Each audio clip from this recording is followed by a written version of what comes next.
Alright folks, buckle up. It's time to try out my genius, or not so genius, idea for making a second template for my growth chart. Spoiler alert, it worked, but not without a few facepalm worthy moments along the way. You know what really upsets me? I finally got this to work and I was doing straight lines. I mean, look at these. These are all really good. And then I forgot to clamp it down and my router went rogue. But luckily I was just started and I was like, oh my gosh, what happened? And then I fixed it and it was straight for the rest of the time. So now that we know the ending, let's rewind and laugh at my questionable choices and creative problem solving during the process. Today, we're going to make this jig, or something like it. Now, I know there's a lot of jigs you can make for your growth chart, and I've made a few, and I'll show you. You've probably seen in my other videos. If not, I'll put a link later so you can see the other video I made. But basically, you just need something that you can put your router in and make a straight line. And I've made a couple that were pretty good, but it kind of took time. You'd have to clamp it, unclamp it, reclamp it, or whatever. So when I saw this one, I was like, that's nice. Look, you can just have a whole template. I'm going to make a whole foot and move it, make a whole foot at a time rather than one or two at a time. Now, I do want to point out that I struggled with this a lot. I mean, seriously, a lot. But it was worth it because this one's really good.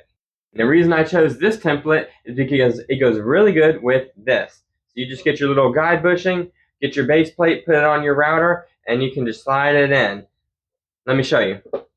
And I don't know why, but it kept my mind busy. I had to get this one perfect. I just couldn't stop thinking about it, so I kept trying and trying and trying. And you'll see all the different attempts I've made and all the mistakes I've made, right? So you can have a good laugh. So just keep watching, you'll see all that good stuff here.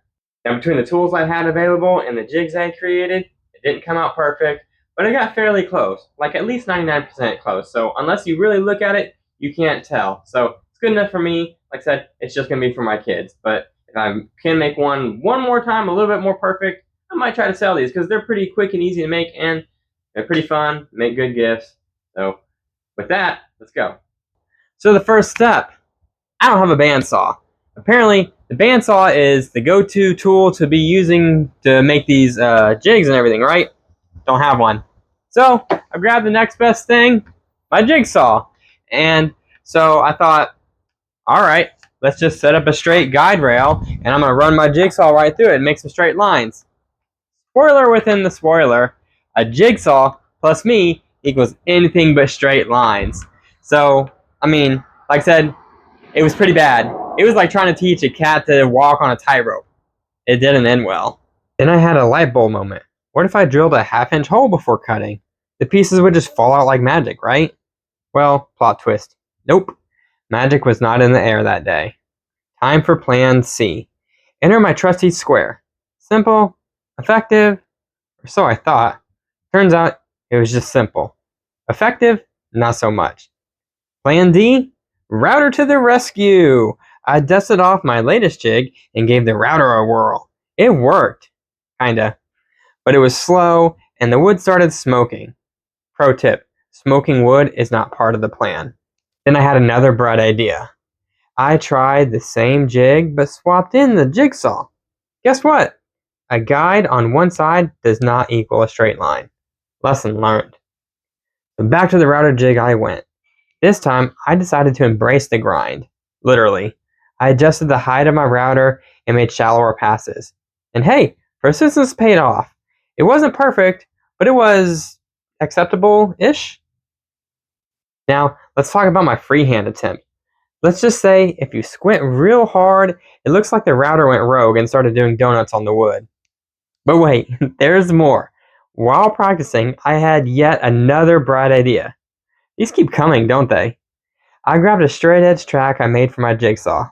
It was close-ish, but lining it up with the hole I drilled was like trying to align IKEA furniture without the manual. The final boss. I stuck with the router jig, made tiny depth adjustments, and just took my time. It was slow, very slow, but it worked, finally. They do sell templates online, and some are even created by some talented people. This one made of plexiglass or something really has my eye. So honestly, since it seems like I cannot make a straight line to save my life, I might just buy that one. Or who knows, maybe I'll find another reason to justify a bandsaw. So, if I can't figure this out, I might just cave and buy one. Because clearly, I am not able to measure up to my standards. And with that, I also want to share something else that has helped me over the years. Stop straining your back and carrying things that are too heavy, and stop making multiple trips carrying small loads just because you can't carry all of the boxes at one time. For the past couple of years, I've had no help when moving, so it was up to me to move all my furniture and boxes for my wife and 3 kids. I also move a lot of wood and equipment in the shop and usually strain myself trying to prove that I can do it. But not anymore. I decided to try this hand truck, and there are a couple of things I want to share with you. Starting with the wheels, which are super smooth and rotate as needed. Installing them was super easy with the provided nuts and tool. Just tighten them and you're ready to go. There is also an easy to use strap so you can secure your items while you push the cart. Of course, the ground is not always smooth like tile, so I wanted something rugged that can go through the grass, and this one does just that. Whether you want to push or pull, this cart works both directions. Dropping from the concrete to dirt without losing my load or breaking the wheels is a plus. Now, I had this big oak tree cut down a while back, but have been unable to move the logs because they're over 300 pounds. So I decided to load it up on the Kedsum hand truck and bring it to the backyard to cut. Again, the change in terrain is not a problem here. Maybe it's because of the 6 wheels, but this log only feels like 20 pounds. When you're done, this lightweight tool can easily be folded up and stored out of the way. The one thing I wish it had was a locking mechanism to prevent it from unfolding after you have folded it up. I hope this has helped all you dads out there. So to sum it up, all you need to do is get your 1/2-inch router bit, take it, route some lines in on your board. So that's going to fit your 1/2-inch guide bushing. Put that base on there. So you can get your 1/4-inch router bit, plug it in here, and that's going to make you make straight lines every time you move this. So then you're going to put your template on your piece of wood that you're going to do for your ruler and just run it through like this. See? Straight and repeatable every time, and look how fast that is. I'm not having to clamp and reclamp, just boom, boom, boom. So if you don't listen to one of the other masters who've made a template or a jig to make a row chart, why don't you give this one a try? Minus all the headaches. Quick side note, don't forget to make a strip on the bottom here to hold your template in place. I made mine about 1 inch wide. So here's where I need you. Yes, you, my smart, talented, and probably better at this than me viewers.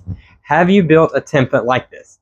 If so, please share your wisdom. I'd love to have something reusable. Right now, it's just for my kids. But hey, maybe it could be a great gift or even a product I'm going to sell someday. Now, reflecting back on this whole saga, I like saving money. Don't we all? I love building stuff when it actually works. I don't love making things that look like they were made by a Cookie Monster after Sugar Crash. How about you? And for anyone who missed my last video, I showed how I made this jig, all the mistakes you should avoid. Be sure to check it out if you're in the mood for some learning, laughs, and maybe a little secondhand frustration. Alright, that's it for me. Let's go build something amazing, and maybe slightly straighter this time. Go do it.